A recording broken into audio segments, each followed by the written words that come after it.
I got a story for you. So my father and I went to Finland in 2016, and before we left, my dad brought out this photo album that I had seen many times. It was a photo album my grandfather kept of pictures he took while he was on the Suomen Joutsen, the first 3 years of its tenure, and the first 3 years my grandfather was sailed around the world. I mean, pictures of the Great Pyramids and the crew, and they're all pictures that he took, and his rite of passage crossing the equator for the first time, and just incredible stuff. I have fallen in love with sailing in the sea ever since I could talk, because I've heard these stories. When my father was in Vietnam, he collected a whole bunch of brass from spent shells, and he had this brass bell made. And I remember he gave it to my grandfather, and I remember that bell hanging from the cabin ceiling, and my grandfather would go up there. Every time I was there, he went up and he rang the bell for the ship's time on the hour, and he tried to educate me on the sailor's ways. So donating this photo album actually made me a little bit torn, because I didn't want to lose that history in our family. So when we got to Finland, I set up my GoPro and I put the album out, and I had my dad, I pointed to every picture in that photo album, and I had my dad explain to me what was happening in that photo. What did he understand? Obviously he wasn't on the trip with my grandfather, but just tell me about these. And I got a ton of footage. I will edit that and at least give it to our family at some point, but this being the trip that it was to Finland with my father, this was a major piece of that. We went to bed very late after quite a few beers, but we got up early. I had rented a car and we drove to Turku, and I tell you, this was a really emotional time for me, because looking back, because I learned some things about my family that I did not know. We arrived in Turku. We met with the gentleman who my cousin and I had called to set up a meeting, and he was very welcoming. I wasn't sure what to expect. I mean, this is just a photo album of some guy. It was not. It was a very highly cherished piece of memorabilia from an era that they do not have much documentation for. It was very evident from his demeanor and how my father and I were treated that not only was there a tremendous amount of respect for my grandfather, but these memories would be cherished and they would be put in a place where other people could see them, and that made it all the difference. So we went through the photo album, and he looked through them all, and he was marveling at some of the pictures that he had not seen. Some of them, the other sailors had taken very similar photographs, but there was a lot in there that he didn't see. And so he said, please, I have a few things I need to finish, and I need to get the right person to take this album. So in the next hour or so, I want to personally take you on a tour of the Suomen Joutsen. But before that, please go and enjoy the museum. So we did, and oh my gosh, if you're ever in Helsinki, really take a side trip to Turku. Go visit the Suomen Joutsen and see the Finnish Naval Museum. There's stuff in there that you will not see anywhere else. It is spectacular, and the history that's in there is worldwide, and it's preserved in such a great fashion and presented in a very easy to understand format. The kids would love it. I totally recommend it. They actually have an outboard motor room that really talks about the history of the outboard motor, and they have one of the first Evinrudes ever made, and it's really amazing. The first semblance of an outboard motor was this wooden contraption, and I could just see this was designed in Finland. I could see my grandpa doing exactly the same thing. It was a contraption that looks like an outboard motor, but it had a hand crank on it, and that hand crank is what spun the propeller.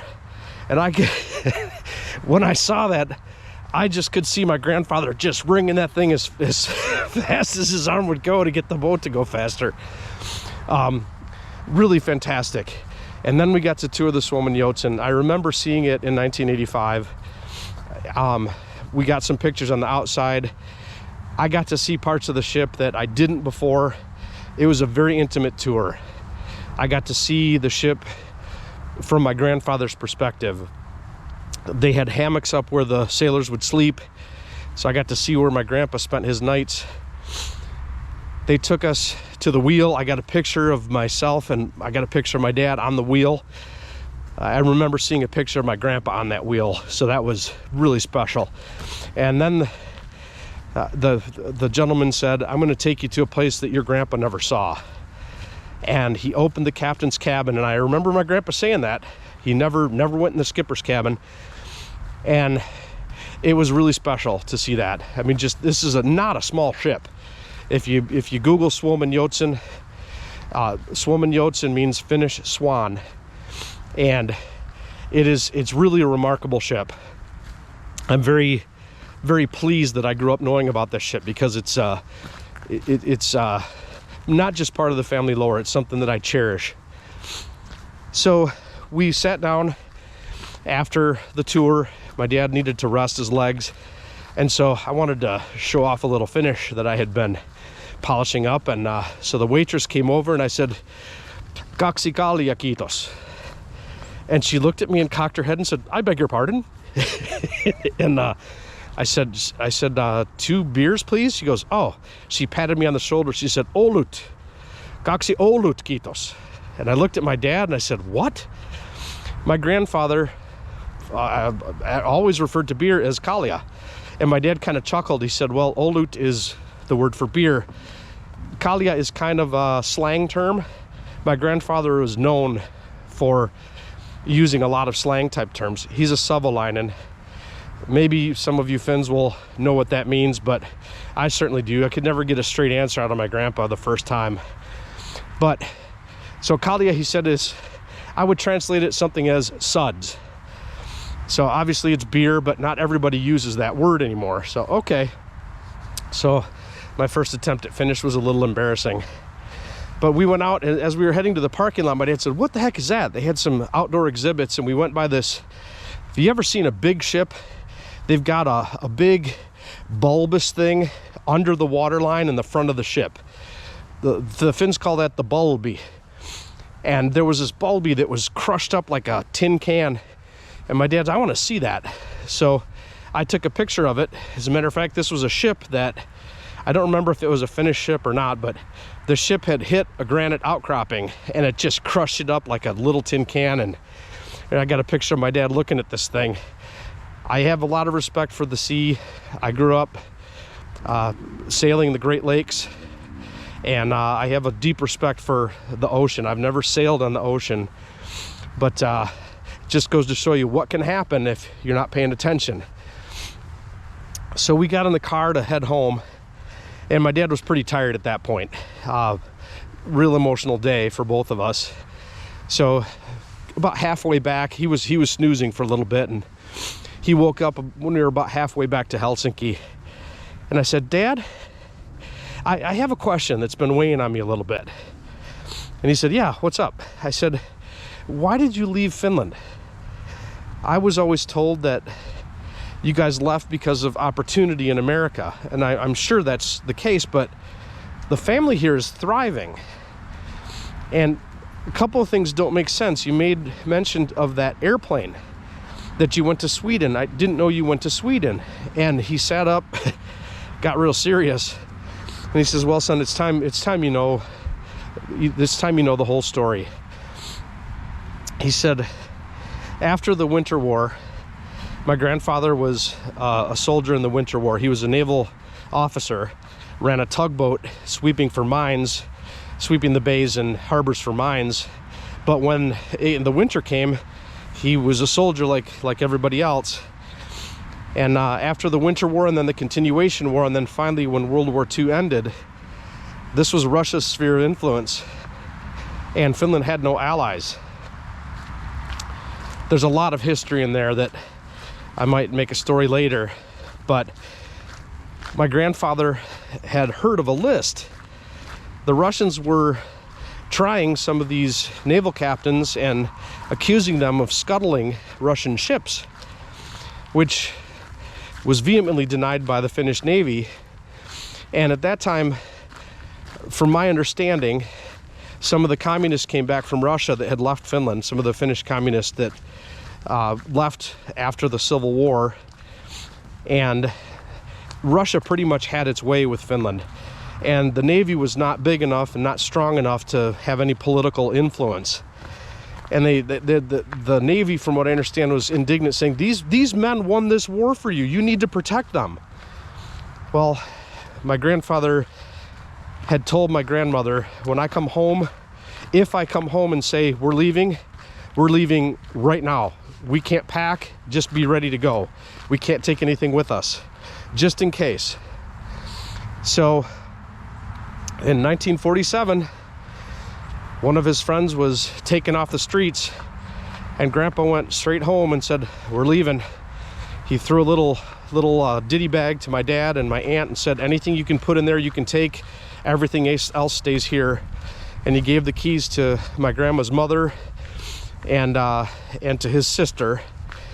They didn't sell the house for a long time. I think they may have been hoping that they would come back.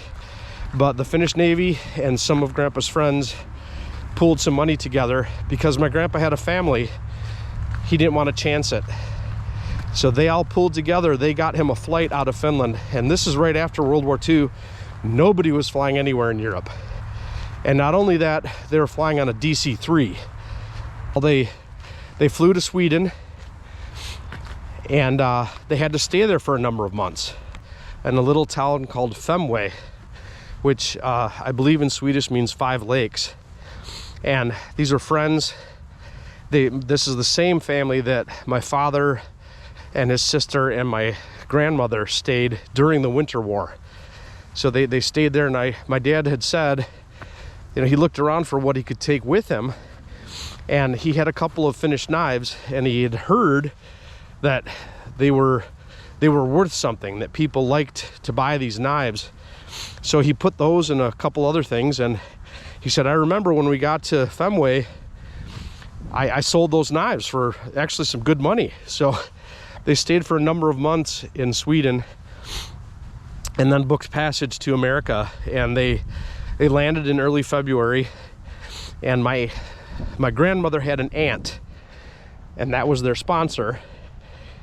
So they moved in with my aunt, and my dad's first day of school as an American was February 14th, 1948, Valentine's Day.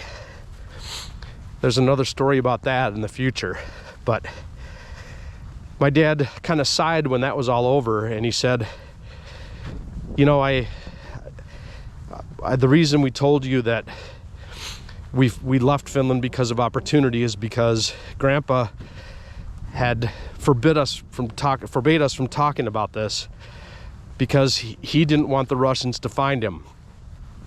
He was not ashamed. He was very angry about that. And until he passed away, I didn't feel like I could really tell you that. And it just never came up. And I said, well, that explains a lot. I mean, my grandfather always never liked government of any sort in any way, and had a profound distaste for anything Russian. And I mean, when you spend your early adult years fighting something, I can understand that. And it really has a great conclusion, because my grandfather was in a nursing home, a Finnish American rest home in Florida. And my dad went down to visit one day, and there was a man who was on the lines with my grandpa. And he said, let me tell you something. Your father should have been killed.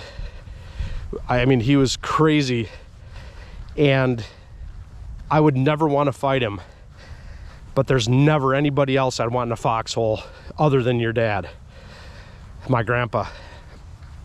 And so they were talking over dinner, and this friend of my grandfather said, dude, the Finnish government's looking for you. And my dad said, Grandpa looked both ways and said, don't tell him you found me. He said, no, the Navy wants to give you some medals and they want to honor you. They had a celebration, a 50-year celebration for the Suomen Joutsen last year, and they want to bring you in. And my grandpa said, what?